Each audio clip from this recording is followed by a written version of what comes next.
I met this young woman, and her name is Agne Kocnevaite. Agne, at this workshop, I talked to her and she said, I can tell you a story from Lithuania. I said, oh yes, story. Story. Buvo. Once, in Lithuania, there lived a girl, and her name was Egle, fir tree. And Egle lived with her 12 older brothers and her 2 older sisters, and her father and her mother. They lived on a farm. One day, Egle went with her sisters to the lake to bathe. And there they splashed and played in the water, and when she got out to get dressed, she found that in her dress, there on the side of the lake, there was a snake.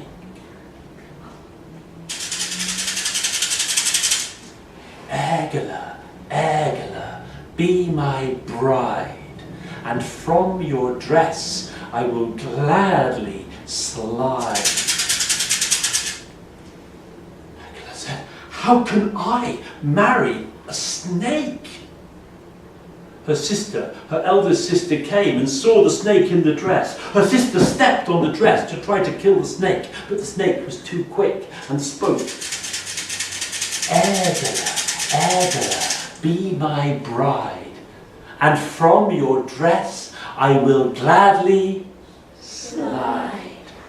No, I will not marry a snake. My father would never hear of it. This could never be. And again, her eldest sister stamped on the dress to kill the snake, but the snake wriggled free and said once more, Egle, Egle, be my bride, and from your dress I will gladly slide. Egle said, what can I say? Oh, snake, I must have my dress. I will be your bride. And the snake wriggled out of the sleeve of the dress and away between the trees. And Egle took her dress and put it on and returned home with her 2 older sisters. And they said nothing to her father and mother. 3 days later, out of the forest, a team of wriggling snakes emerged, and behind them they pulled a finely carved carriage. One of the snakes, the messenger snake, came to Egle's father.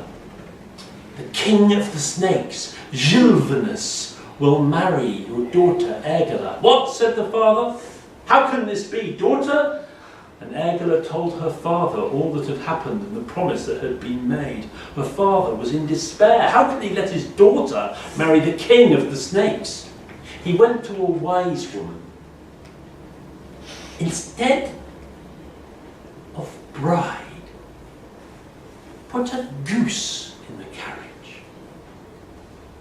Egle's father caught a white goose on the farm. He dressed the goose in a white linen dress and put a band of wild white flowers on its head. And carefully he put the bride goose into the carriage, and the snakes pulled the carriage away into the forest. And Egle was relieved. But there in the forest, the cuckoo bird perched. Cuckoo, cuckoo, bravo use, he tricked and lied. Here's a goose and not a bride. Cuckoo, cuckoo. And the snakes were angry to hear this, and they turned, pulling the carriage behind them. And more snakes than before emerged from the forest, the ground slithering with wild snakes. And the messenger snake came to Egle's father and said, you tricked us. We will burn down your house if you do not give us Egle. And he went to the wise woman and said, what should I do? Instead of a bride, put a sheep in the carriage. And he took a white sheep there on the farm, and he dressed the white sheep in a white linen dress, and he put a band of wild white flowers on its head. And he lifted the white sheep carefully into the carriage, and the snakes slithered away between the trees of the forest. But you know what happened. They came past the cuckoo, and the cuckoo sang, cuckoo, cuckoo, bravo use, he tricked and lied. Here's a sheep and not a bride. Cuckoo, cuckoo. And the snakes were furious. They had been tricked again, and they turned, and in great number they swarmed back out of the forest. The ground was thick with snakes. They moved everywhere as if the ground itself were made of slithering snake. And the messenger came to the father and said, "You have tricked us again. We will bring famine and destruction to the land unless you give us Egle." And the father, he went to the wise woman. He did not want to release his youngest daughter into the snake's hands. Instead of a bride, put a white cow in the carriage.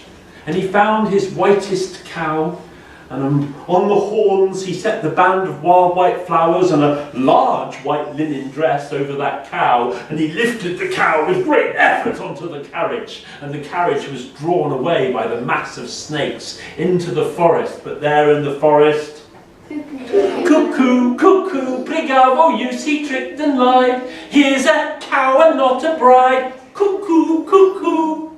And now the snakes, in fury and ready for vengeance to wreak havoc on the land, returned. But Egle stopped the snakes from attacking. "I will go with you. I will be the bride to Gilvanus, king of the snakes. Goodbye, my father and my mother, my 12 brothers and my 2 sisters." And she waved her last that she might never return. And she climbed into the carriage in a dress made of linen, and so beautiful was Egle fir tree in her band of wild white flowers. And the snakes moved away, sliding through the forest, and the cuckoo sang, "Cuckoo, cuckoo, here's the bride, quickly to your husband ride, cuckoo, cuckoo." And on rode Egle in that carriage pulled by snakes. Through the forest she came until the edge of the sea, and on the seashore stood an elegant man. He was tall and slim, dark and strange.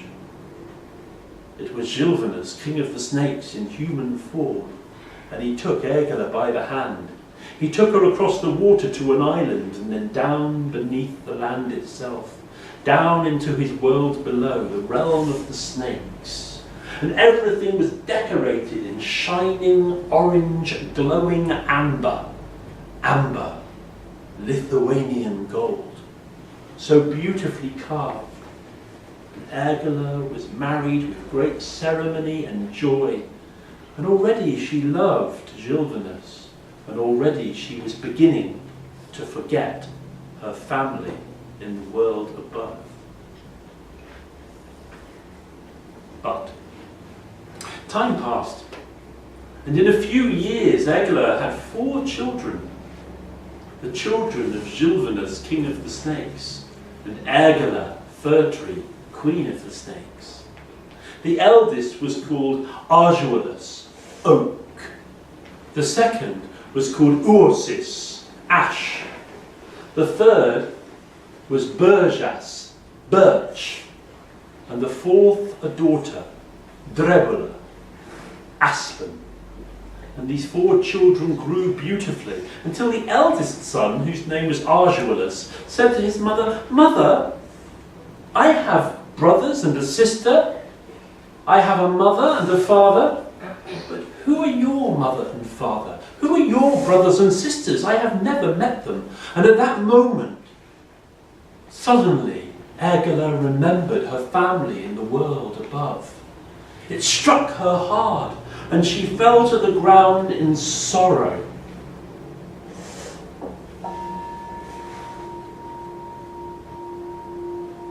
Pity, pity me, how I'm longing to see my long-forgotten father, my long-forgotten mother, oh my mother. Pity, pity me, how I'm longing to see my long-forgotten brothers, my long-forgotten sisters, my sisters. And Gilvanus came and said, "Wife, why are you so sad? Oh, husband, let me go with my children to the world above. I miss my mother, my father, my brothers, my sisters. Oh, let me go and visit.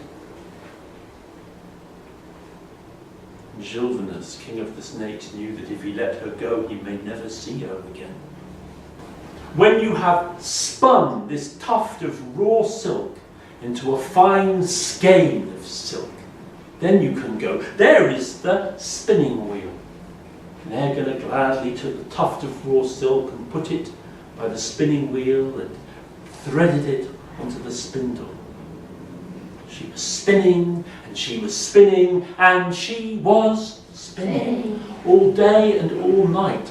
But however much she was spinning, the raw silk was still the same size, and there was no skein to be seen.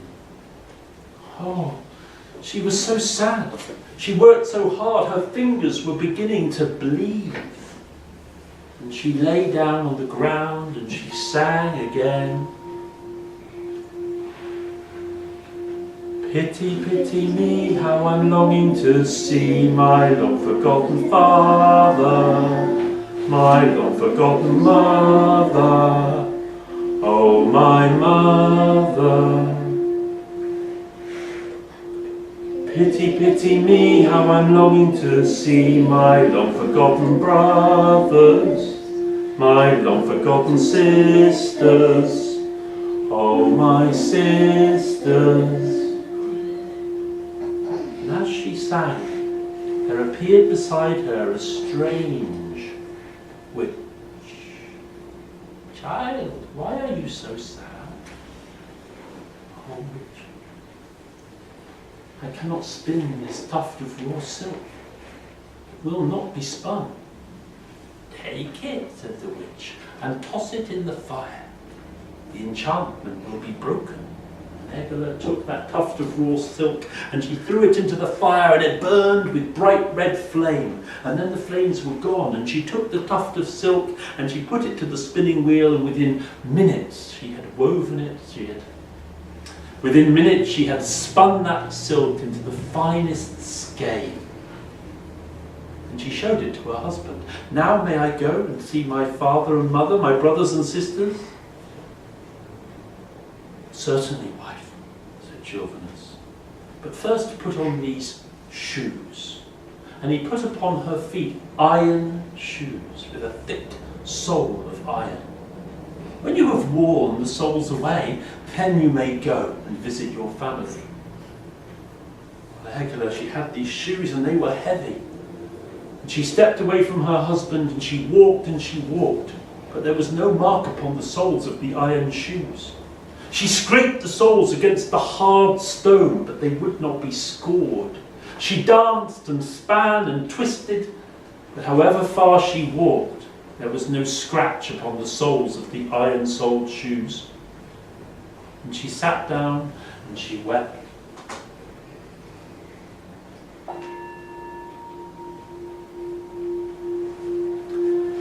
Pity, pity me, how I'm longing to see my long-forgotten father, my long-forgotten mother, oh my mother.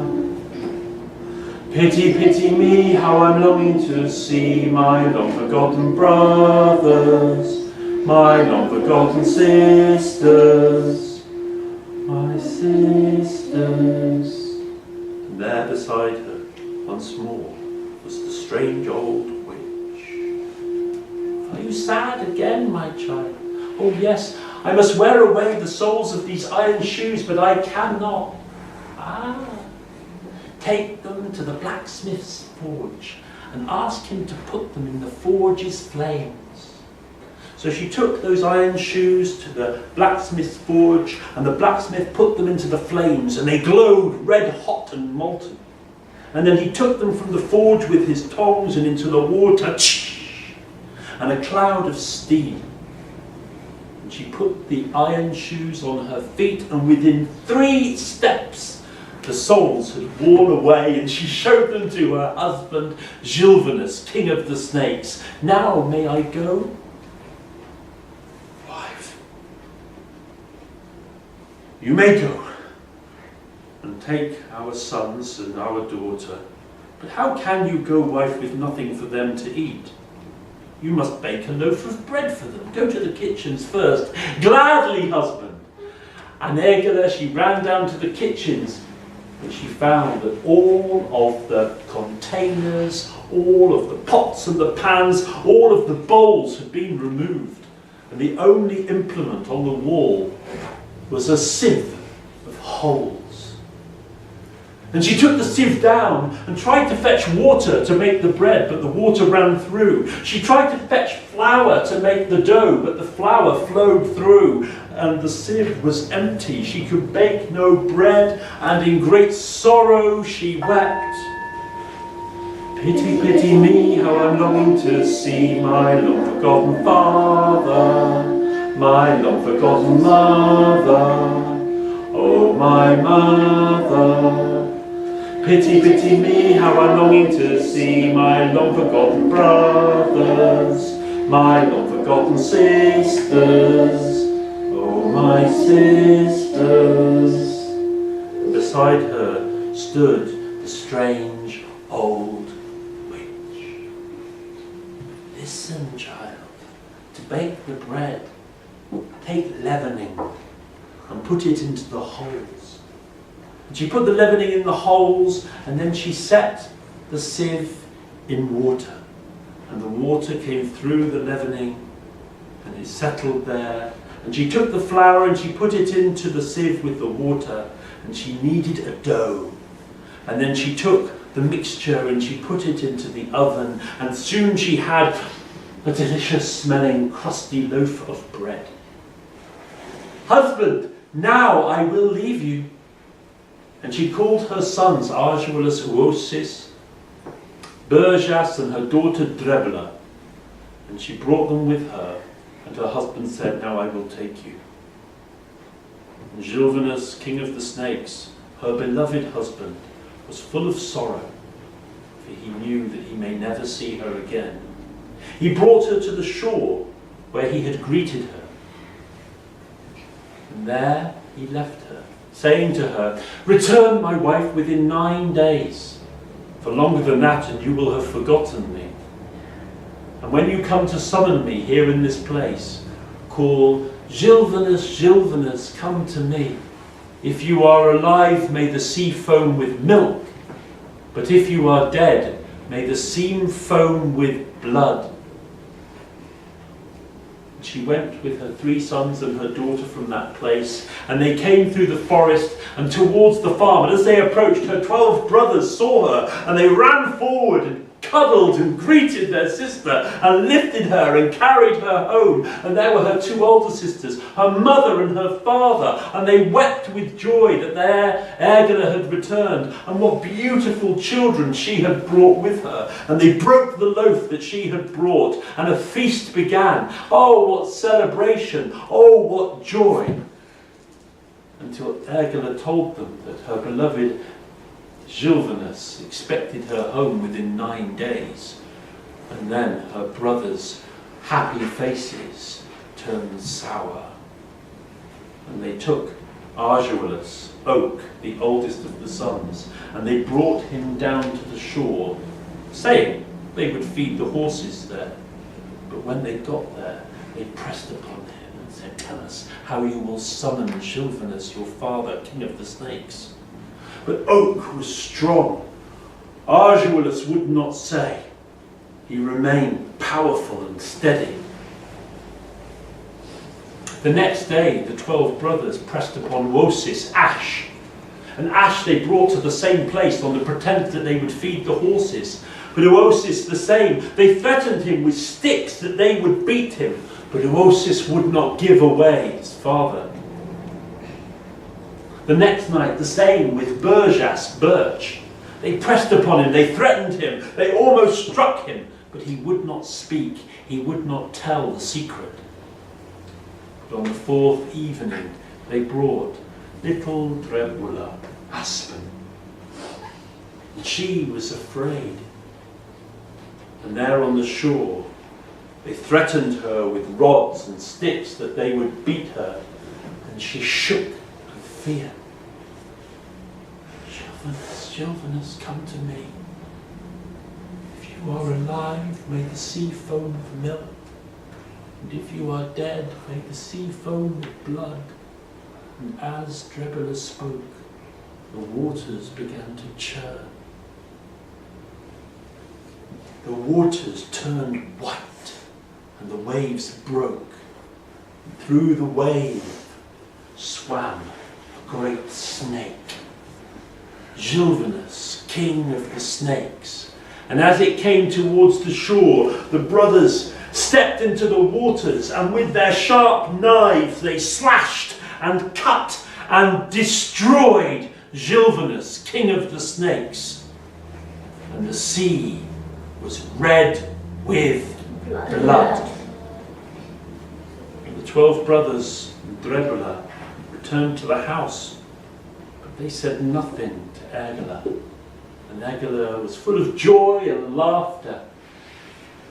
Well, 9 days had passed, and she missed her husband, Gilvanus. And she said to her father and mother, her brothers, her sisters, "It is time for us to go. It has been so good to see you, but now we will leave." And she bade farewell, and Arjuelas, Uosis, Berjas, and little Drebola followed her, and through the forest and down to the shore.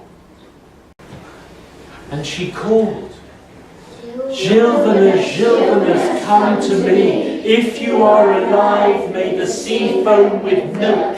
If you are dead, may the sea foam with blood." And as she spoke, the sea that was calm became disturbed. Waves rose higher and higher and crashed upon the shore. The clouds gathered in the sky, and a great storm broke. And as she watched, the sea swelled up and was red with blood. Egle knew that Gilvanus was dead.